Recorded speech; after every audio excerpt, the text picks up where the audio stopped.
Welcome to Jumpseat Therapy, presented by Active Mind Counseling. Recognizing anger. In this mindfulness activity, we will learn more about anger and the thinking traps that often lead us into this powerful emotion.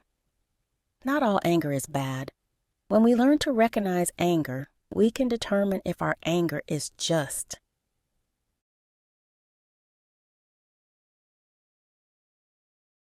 Anger, while powerful, it is viewed as a secondary emotion.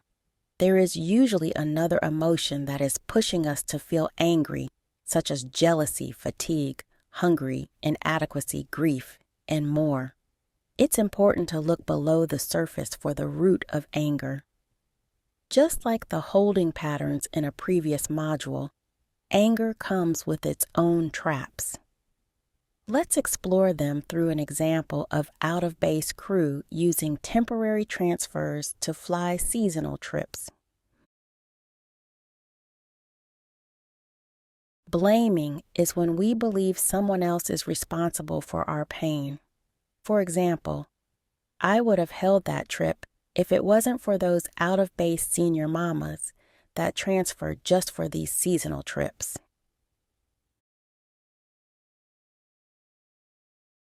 Magnifying is when we exaggerate the impact of the situation.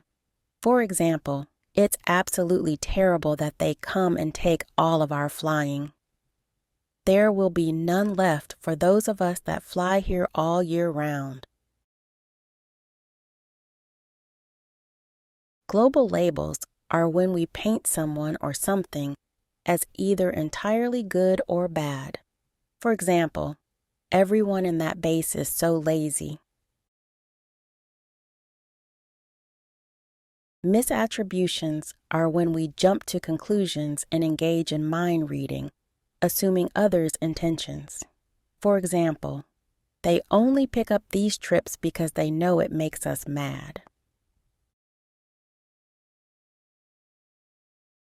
Overgeneralization is when we label events with always or never. For example, these out-of-base stews never know how to do service properly.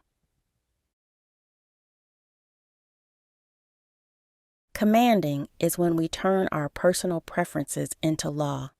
For example, if I'm purser, I will not allow someone from that base to run my galley. You have completed this mindfulness exercise for Jumpseat Therapy. For more mindfulness activities and exercises, visit activemindcounseling.com.